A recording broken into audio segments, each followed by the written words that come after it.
మనం కుచ్చులన్నీ first reverse చేసుకోవాలి. చేసుకుని దీని మీద కట్టు చెంగుని 2 ఫోల్డింగ్స్గా పెట్టుకోవాలి. కాస్త వెడల్పుగానే పెట్టుకోవాలి. ఇంత వెడల్పుగా పెట్టుకోవాలి. ఇప్పుడు కొంగుని రివర్స్గా మన షోల్డర్ మీద వేసుకుని ఇప్పుడు దీన్ని కూడా ఒక 2 ఫోల్డింగ్స్ చేసుకోవాలి.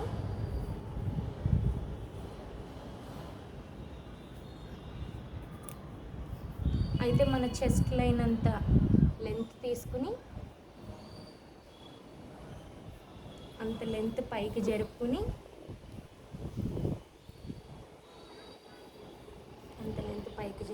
ఇలా ఒక చిన్న ఫోల్డింగ్ చేసుకుని ఇప్పుడు శారీని ఫస్ట్ పై బార్డర్ ఉంది కదండి, పై బార్డర్ని చిన్నగా ఒక ఫోల్డింగ్ చేసుకోవాలి. అలాగే కింద బార్డర్ని చిన్నగా ఒక ఫోల్డింగ్ చేసుకోవాలి. చేసుకుని ఇప్పుడు ఈ కింద బార్డర్ని ఇంకొక ఫోల్డింగ్ కూడా చేసుకుని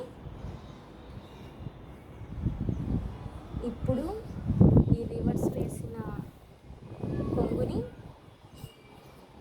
మనము నీట్గా సర్దుకుని పై వైపుకి అనుకోవాలన్నమాట. అప్పుడు కొంచెం షేక్ చేస్తే చాలు.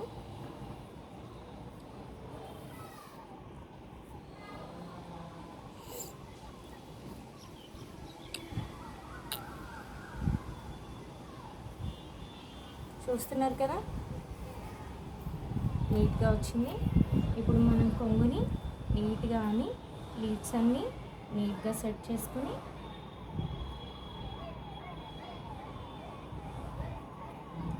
వాటికి చిన్న చిన్న ఫోల్డింగ్స్ ఇచ్చి ఇది శారీలో అన్న పెట్టుకోవచ్చు, లేకపోతే మనం బ్యాక్ సైడ్ పిన్న పైన చేయొచ్చు.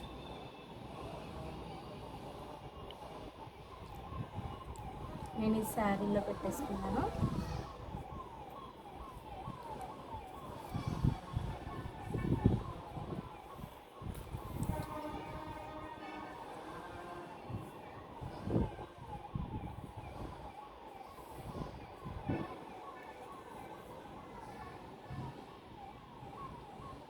ఇది వితౌట్ స్ట్రైట్నర్ ఇంకా ఐరన్ బాక్స్తో మనం చేసాం కదండి. మెజర్మెంట్ కూడా నా బాడీ సైజ్ తీసుకున్నాను. కస్టమర్ది అయితే మనం వాళ్ళని పిన్అప్ చేయమని పంపించాలి. ఇంకొకటి బాక్స్ సైజ్ కూడా మనం